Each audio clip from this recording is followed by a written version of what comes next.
Hello, everybody. Warm welcome to our live stream, Study in Sweden, Prepare for Your Sweden Journey 2025. And my name is Max Macaron, and I work with the Study in Sweden team. Super happy to have you guys here. And we are joined by some current international students and Study in Sweden ambassadors. I see some questions coming up. We'll take those away. Yes, so I will let everybody introduce themselves. So Joshua, why don't we start with you? Hey everyone, my name is Joshua. I'm from Jamaica and I currently study at KTH University in the Sustainable Energy Program under EIT InnoEnergy. And maybe Aziami, do you want to introduce yourself?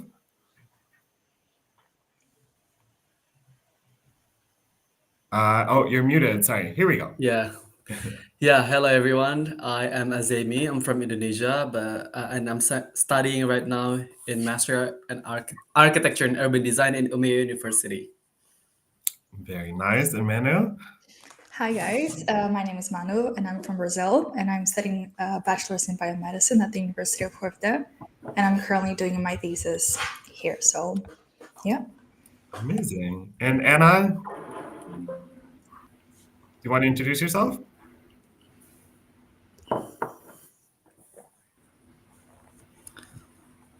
I think Anna is having some technical difficulties, so we'll maybe... Or Anna, can you hear us? No. Okay. Anna, I'm going to take you away while you fix your camera, maybe. But it's frozen. But yes, again, super excited to Thanks. see everybody and try to help you prepare for your Sweden journey. So if you're watching this this live stream, you've likely been accepted into a Swedish university. Congratulations, your studies are starting in August.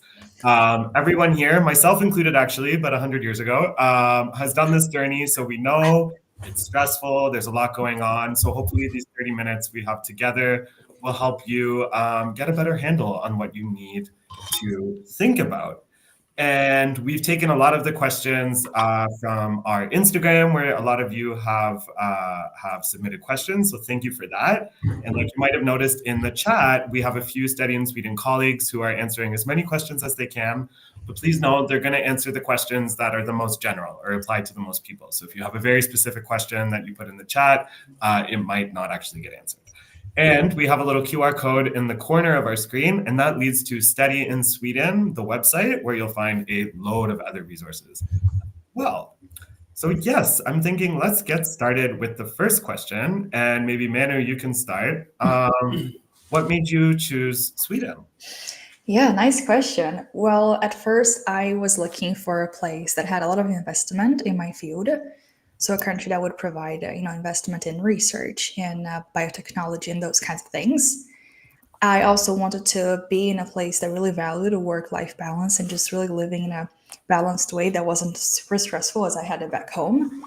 And also that I felt safe, especially as a woman, just being able to, feel safe wherever I am and go back home from at a certain hour and then just feel safe. So those were the three things that I knew that I wanted to find wherever I would end up. And I found those here in Sweden. Amazing. And Aziami, what about you? Yeah. First thing first, because I study in architecture and I work in the same field, of course I look for about a sustainability, and we know that Sweden is one of the pioneers of the country leading about sustainability. And the second one, I am a slow living person, so it's kind of like the same as Manu. So I look for the country that implement like work-life balance as well. And the third one, luckily I got Swedish Institute scholarships, so why not? I study here. Makes sense. And Joshua, why did you choose Sweden? A mix of the similar reasons. One, I wanted to study in a place that had a recognized education system. So I wanted to go to a high-ranking university. I also was focused on sustainability because I'm a sustainable energy student. And financing was also a really, really big thing for me. So being able to get a scholarship and paying tuition fees that weren't exorbitantly high were all like on the top of my list, and that's kind of why I chose Sweden. Makes a lot of sense. And Anna, let's see if your things are working for you now. Yeah, I think Yes, so. you're back. Nice. So what made you choose Sweden? Yeah, so I wanted to study biomedicine, and I just heard that Sweden is a lot of innovation focused and science focused. So I was deciding between UK and Sweden, and then I found out that Sweden is free for European students, like to study in Sweden. So for me, it was a big plus, and I decided to go to Sweden. Makes a lot of sense for sure. Great. So then we'll move on. For some of you, this was a while ago, Joshua, not as long ago. But what was the first thing you did after accepting your place in your program? You got accepted, you got the email from university admissions, you logged in, you're like, yes, I'm going to do this. What did you do next? Who wants to go first? I can go first. Okay. Yeah, so I remember that I was very stressed about the accommodation in Sweden because I heard a lot of stories that were stressful, and I was moving with my partner.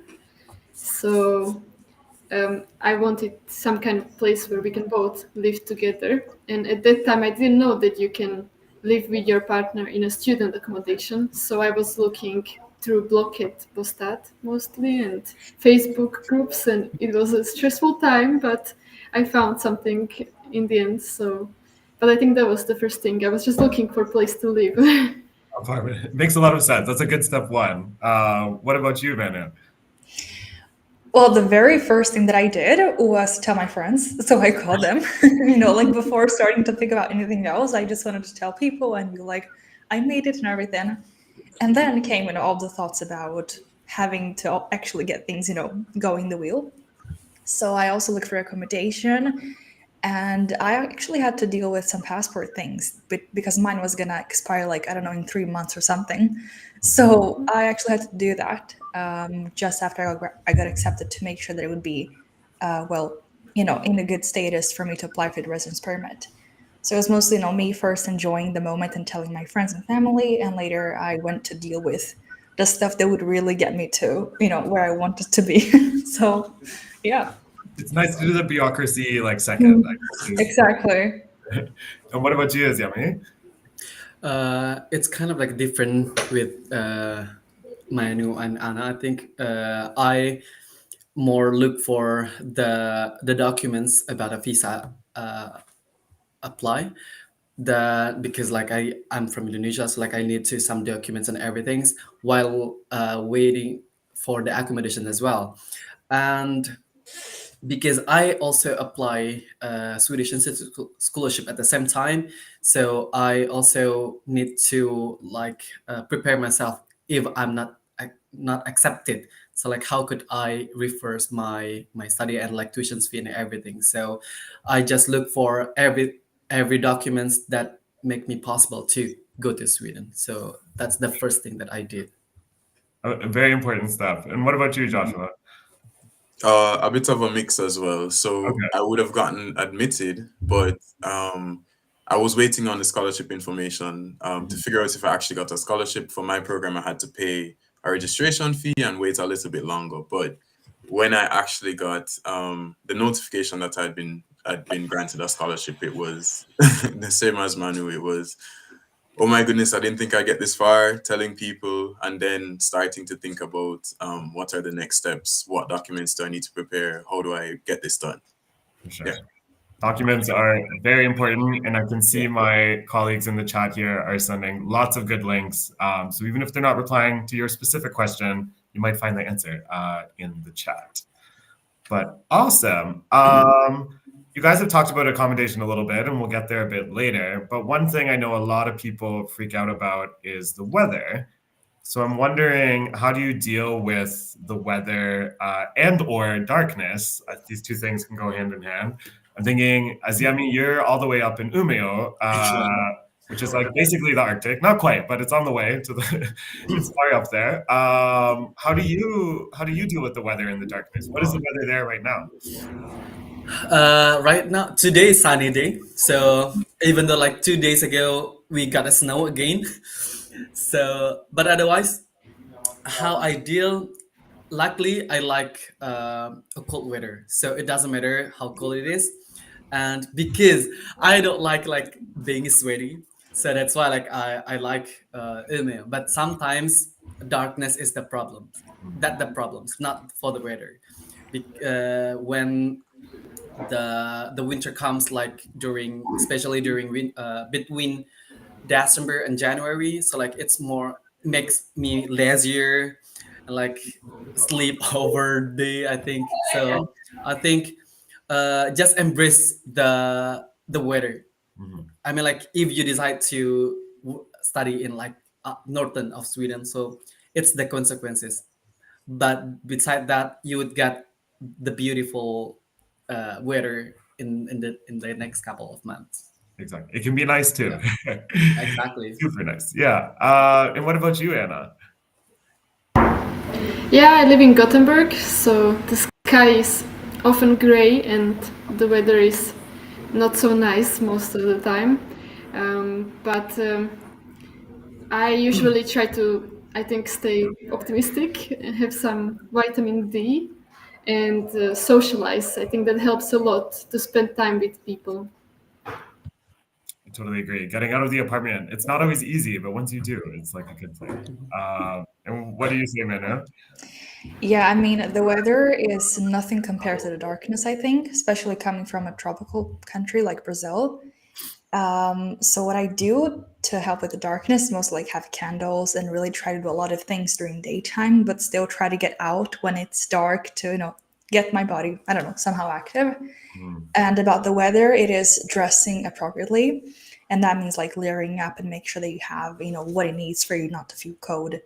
And I think that's like the best thing to do because if you got the good clothes, like Sweet say, you do feel quite okay with, going outside. And yeah, so the trick is, go all the way in for the clothes that you have and invest in good quality clothes for that. So that's how I deal with it, I think.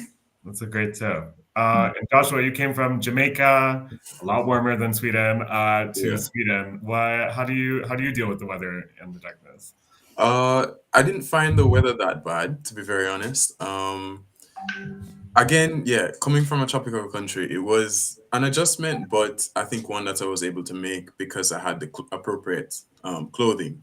The darkness was another issue. To deal with the darkness, I think my best advice would be to give yourself like a schedule, like to set a schedule to try to maintain some type of routine. So I would never try to stay at home, similar to everybody else. Like always be out as much as possible. Always try to interact where you're able, and just try to keep up your social interactions and keep your body physically, okay, because all of those things really do make a difference in the way that you feel. Mhm. That's amazing advice from all of you. It's nice to hear everyone like maybe got used to it as exaggerating, but everyone like found a way, and that's good. And that's the most Yeah. important thing. You have to find a way. I mean, I moved to Sweden from Canada, so I just went from winter to winter. So I'm impressed by all of you guys. And in connection to what we were just talking about, I'm curious what you guys think. What was the most important thing you packed when leaving your home country? What are you just like so happy you still have in your suitcase? Or maybe you've been home and come back to Sweden. Maybe we can start with you, Joshua. Sorry. So my first thing was seasoning. The biggest thing I packed when I left home was seasoning. My mother gave me a half a suitcase of all types of spices, everything that I would need to cook. Um, I had, and I think that has been definitely the most important thing for me, as well as hair products for me, actually. I wasn't too sure about what I'd have available to me when I got here, so I needed to ensure that I had stuff to manage my hair. Good thing is that there is a community and places where you can actually get hair products. A bit more expensive, but Hmm. um, those two were really the most important things for me, and they've definitely helped me. So Amazing. Great answers. And what about you, Manu? Well, aside from the basics like documents, because I have no idea where I would be if I didn't bring them with me, Honestly, nail polish. Like, it's so odd, but it's so expensive here in Sweden, and I just had to make sure that I would bring, cheap and nice nail polishes from home. So that was the most important thing, I think. Also very smart. Documents and nail polish. I love it. What about you, Anna? Yeah, I'm thinking, but I feel like I didn't pack very well for the first time when I moved. I had a lot of, I think, dresses and things because I thought it was like July, I think. So I thought it would be warm, and then it was kind of cold also in July, August. So I had to buy a lot of things when I got here. I had to buy some more jackets and sweaters and stuff. So not very well prepared actually. I would recommend maybe taking warmer things than you Mhm. might think, because it gets windy in some cities at least, and it's pretty cold even in summer. For sure. So, That's a great answer. Also, what not to do, which is equally as important. For sure. And what do you say, Yummy? I am the same as Joshua. I packed all of seasonings, especially for Indonesian seasoning that there is no in any seasons in Umil, because I have communicated with the Indonesian students have studied here before, so I prepared everything. And the other thing is my laptop, because my laptop is the important things and the tools that I use during the study. So Mhm. I installed everything, applications, and yeah. So I'm being here ready for everything, Mhm. especially for study. That's a great point for sure. We forget how much we use our laptop actually. Uh, Seriously. Mhm. Amazing. And you guys have touched on this a little bit, but I feel like it's a question that everyone is freaked out about and doesn't, it's a big thing. It's something we have to figure out. So how did you find your accommodation? And I can like preempt this by saying that, whoops, it works a little bit differently in each city. So it depends a little bit on where you are, but I'm curious, and you all live in different places, which is great. So Joshua, you in Stockholm, how did you find your accommodation? It actually wasn't very difficult. KTH had at the time, and I think they still do, as far as I know, a guaranteed offer for accommodation for international students. Mhm. So all I really had to do is following my receipt of the acceptance. I just had to apply for housing by a certain date, and KTH assured me that they would give me a housing contract, whatever it was. I wasn't sure.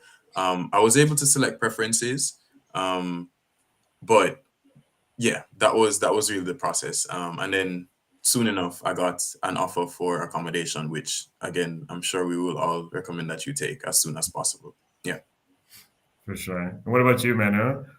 Yeah, I mean, in my case, I actually found it through a friend who had lived in the same place that I ended up living, which was on Facebook groups. Mhm. So they usually publish whenever they have housing available. And yeah, for example, in my case, it was in Puebla. And then I reached out to the landlord and talked to them, and even like signed a contract, even while I was, still back in Brazil, and made sure that everything was settled so that when I would arrive in Sweden, my room would be there. But Mhm. it was through Facebook groups. Mhm. Okay, good to know. And Anna, you mentioned you were looking for accommodation for you and your partner. Uh, yeah. so how did you end up finding the right apartment?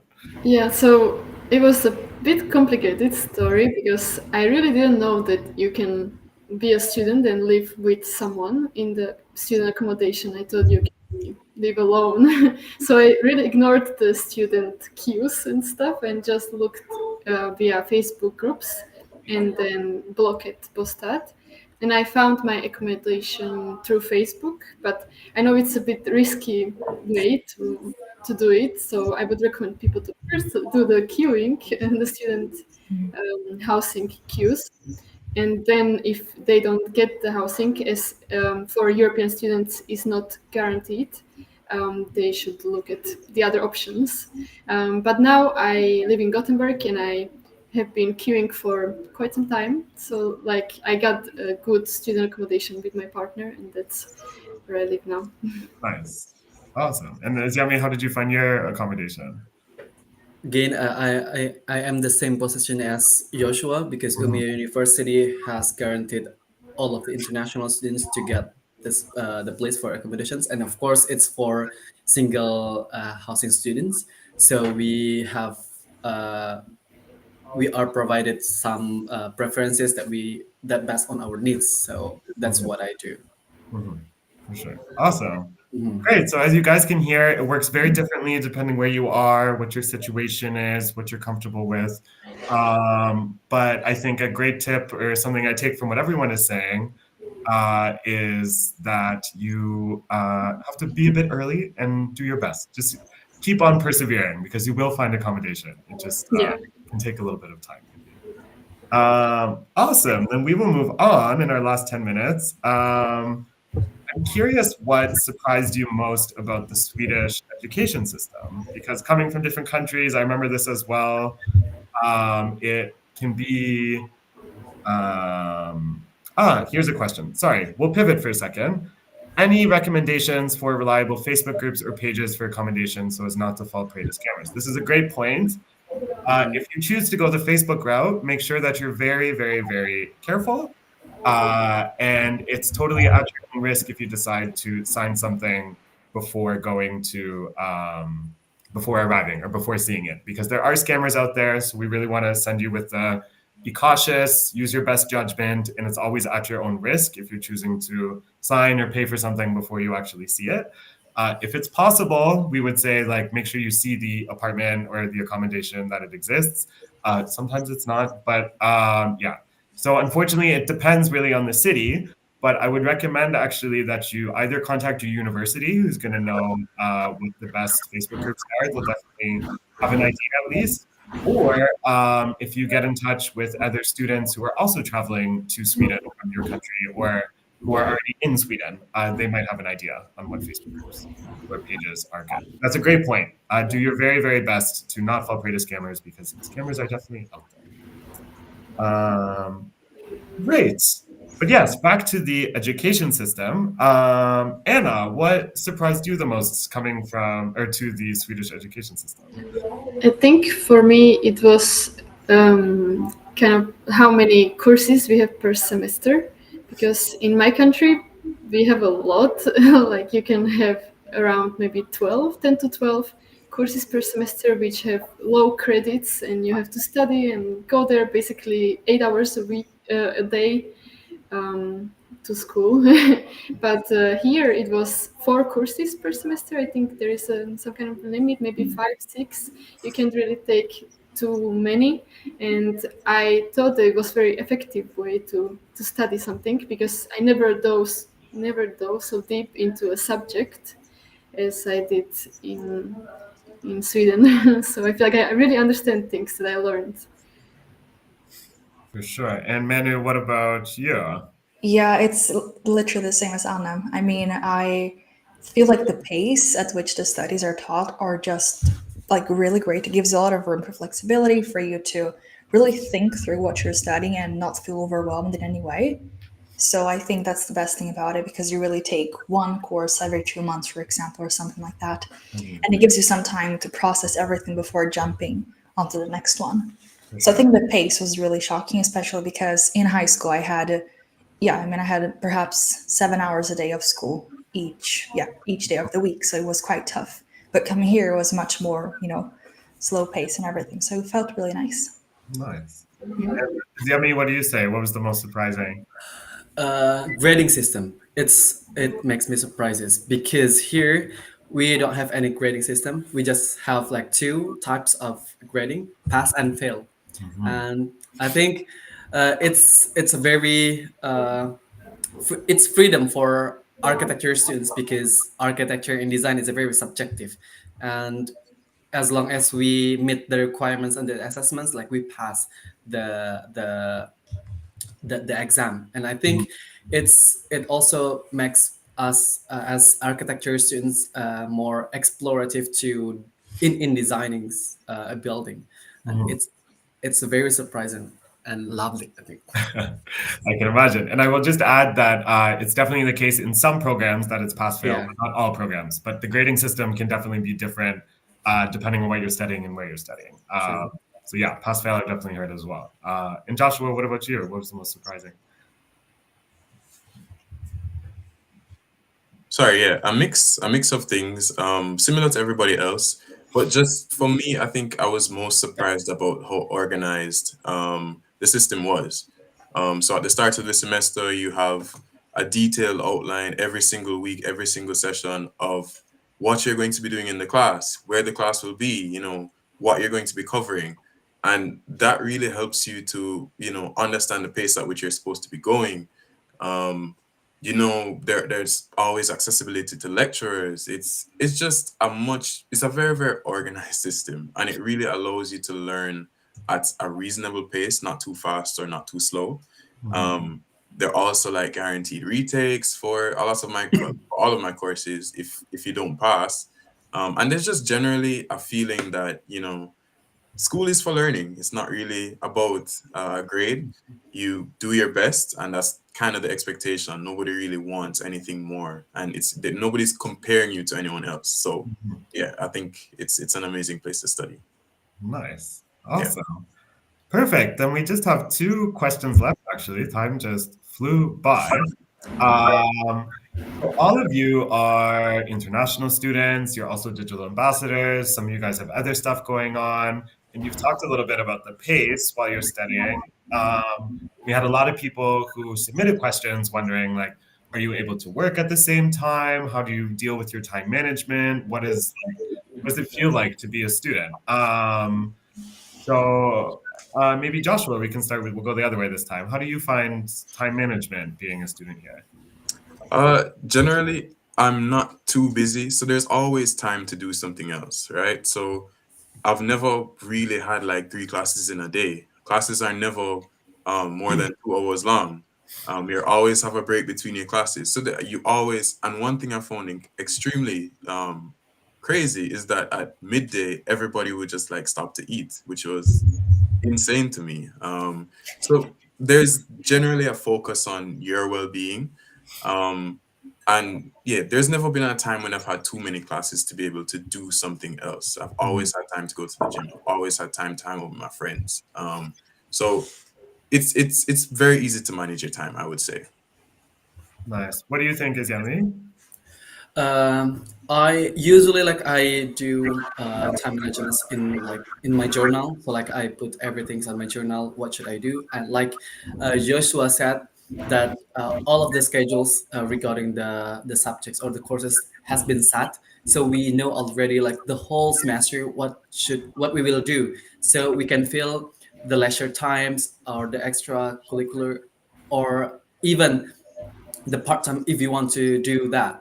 So we can mix the time. I mean, the activities, and that's what I do during my study here. For sure. And Anna, what do you think? Yeah, so I work part time next to school, so I think it's manageable to have a part time job next to studying, but if you plan it carefully, and I also think it's important to be open with the employer that school is your priority, and that maybe if you have some busy week, because sometimes there is an exam period, you should be able to focus primarily on school. And they're usually very understanding. When they employ students, they know that you are busy with school, so you can balance it out by talking with people and telling how it really is, like the situation. State advice, be as open as possible. Yes. And Manu, you are writing your bachelor's thesis, so you have two Yes. perspectives. But maybe you could talk a little bit about your general feeling, and then maybe while you're writing your thesis. Yeah, of course. I feel like back when I was having lectures, every week, I had a lot of, room to really manage my time in the way that I wanted, which was really great. I had a lot of flexibility. But now with my thesis, it's really been, I think, the most difficult part of the thesis work ever. It's been trying to find time to do things because it really is a full-time job pretty much, because I'm in the lab, I don't know, almost the whole day pretty much. And it does consume a lot of your time, to be there, and then you're very tired when you get home. So it's been a very big readjustment, but I feel like using, planning calendars and just even Google Calendar helps a lot to make sure that I'm trying to get as much done as possible, but it's still very different than it was 6 months ago. And it's been a lot to adjust to, I think, when it comes to time management. For sure. Makes a lot of sense. And with our final minute, we'll quickly go through our final question. How important is it to speak Swedish as an international student here? Joshua, you're laughing. We can start with you. Uh, it sounds harsh, but it's not important at all. It's really not. Everybody speaks English, and that's really the general consensus. For sure. What about you, Yami? It's, I don't know how to answer it, but I could say like 50-50%. If you want to be involved in the society, like working in Swedish company, like of course you need to speak in Swedish. You have to know, and and I think it's also the important point. If you study abroad, you have to learn a culture of theirs. So learning Swedish is, I think, is valuable things. Why not? What about you, Anna? Yeah, I think you can get around with only English. It's quite easy anywhere in Sweden. But I also experienced that at work, if it's like mostly Swedish company, they like to talk in Swedish. So it's a bit easier to like get involved in the work culture if you speak some. But I am only studying Swedish still after like 3 years or 4 of being here, and they're very understanding. So when I don't understand something in Swedish or when I speak slow, they don't, get mad or anything. So it's fine to even make mistakes and try your best. Nice. And Manu, you get the final word on Sweden. Yeah, I agree with everyone. I mean, English is very much, I mean, it's easy to get around here to talk to anyone because lots of Swedes speak English and there are a lot of international students here as well. But I feel like knowing Swedish does help you kind of, get around even better and just really, I don't know, learn new things at whatever you're going. And especially if you want to have like a proper job, just knowing the language helps a lot. So I would advise learning Swedish. It's fun. Great. I think we can summarize that with exactly like you said, Joshua. You don't have to speak Swedish. You can be in the classroom and do your whole degree without learning it. But if you want to get a job and do other things, it is very helpful to also learn Swedish. So decide for yourself. It depends on what your goals are and all those things. But that was all of our questions. So thank you to our digital ambassadors who have been here and shared their stories with us. We hope everyone feels a little bit less stressed about preparing for their Sweden journey. We know there's a lot to do. I see the chat is on fire, which is great. I hope a lot of you got answers to some of your questions. A friendly reminder, like I mentioned at the beginning, you can scan the QR code in the corner to our website, Study in Sweden, and there you'll find links to all of our digital ambassadors actually and what they do with us, but also our social media, our blog, and lots of very helpful articles that hopefully can provide the answers to your questions. And you're always able to comment on blog posts, DM us on Instagram, comment on any of our social media, and someone will come to you with an answer soon enough. I think with that, only 3 minutes late, then we will end our stream here. But thank you so much, everybody, for joining. Thank Thanks, you. guys, for coming. Thank you.